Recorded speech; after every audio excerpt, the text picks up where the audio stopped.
as I was watching Julian Edelman in the Super Bowl become the MVP, a couple of things came to mind. Well, one is a lot of people who are baseball writers said, actually, if he had been a baseball player, he would not have been allowed to play, because in baseball now, if you test positive for PEDs, performance-enhancing drugs, even if you serve your suspension, you're not allowed to play in the postseason. He sat out the first 4 games, and then he played after that for New England. And look, NFL is a whole different world. This video isn't about that, but I kind of wanted to throw that out there as a disclaimer. But it's amazing when you look up the list of the different players in the NFL who've been suspended for PEDs and just come back and play, and that's how they do it. But really what I was thinking about while watching Julian Edelman is I remember when Kent State recruited him. Doug Martin was the coach at Kent State. He's now the coach at New Mexico State. I knew Doug fairly well. And I remember he brings in this 5'10", at best, 5'10" on his toes, sort of like I'm standing up, quarterback from California, junior college kid. And that was Julian Edelman. Edelman ended up having a nice career at Kent. But I was wondering, how did that happen? How does Julian Edelman, who grew up in the Bay Area, who played at San Mateo Junior College right outside of San Francisco, how does he end up at Kent State? And so that was kind of what I wanted to find out. So I called Doug Martin, and he's now coaching at New Mexico State, and said, well, what happened? And basically, he said, you had to be around at the time. So we were absolutely desperate for a quarterback at that point. It's the spring. He says, we had just gone 1-10. They ended the season on a 9-game losing streak. They ended the season by losing 35-3 to Akron. They ended the season with Doug Martin knowing, if I don't start to win some games, I'm not going to be around at Kent State very long. He said, so we knew that out in California at these junior colleges, you could sometimes find some quarterbacks who are pretty close to Division I ready. They sent a coach out there named Pete Reskis to just find a quarterback. It's almost like hunting for gold in California. And Reskis went to different junior colleges. He actually had one name.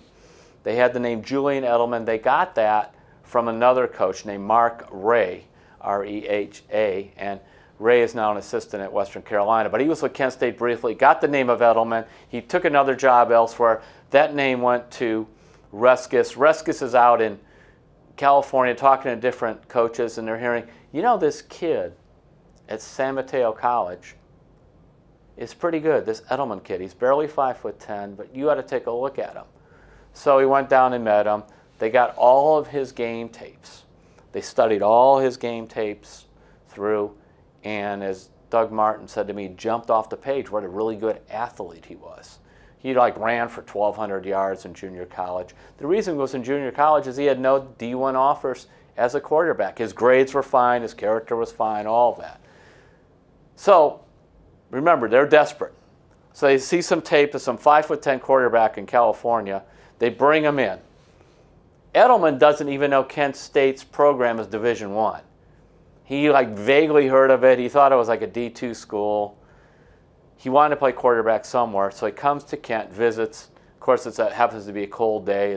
Even though it's in the spring, you know, you could get some of those. Talks to the people at Kent, wants to know 2 things. 1, do you believe in me? And 2, can I play quarterback? Well, Kent says, 1, we're not flying you all the way in here. You know, this is not Ohio State where they fly in recruits all the time. They don't have a big recruiting budget. Number 2, basically got no quarterback. Won 1 game. It's wide open for you. So Edelman goes home and takes the scholarship to Kent. And I said, well, how long did it take him to win the job? He said about 10 minutes into the first practice. They didn't realize like what a good leader he was. And he said that here's an interesting thing about Edelman. He goes, and it's even carried over into the pros. He said he is not interested, particularly in being the most well-liked guy in the team. He goes, he'll get in your face, he'll challenge you. But he said, we needed that. We had won 1 game. We needed somebody that wanted to win. And Edelman helped do that at Kent. They went 6-6 the first year, which, by the way, is like going 10-2 most places. And Edelman had a nice career at Kent. Now, he's still not going to be a quarterback in the pros. He's 5'10", on his toes. Remember that, 5'10" on his toes. Like he always wanted to be taller. So his last year there, Doug Martin, the coach, is having Edelman not only play quarterback, but he punted the ball 4 times.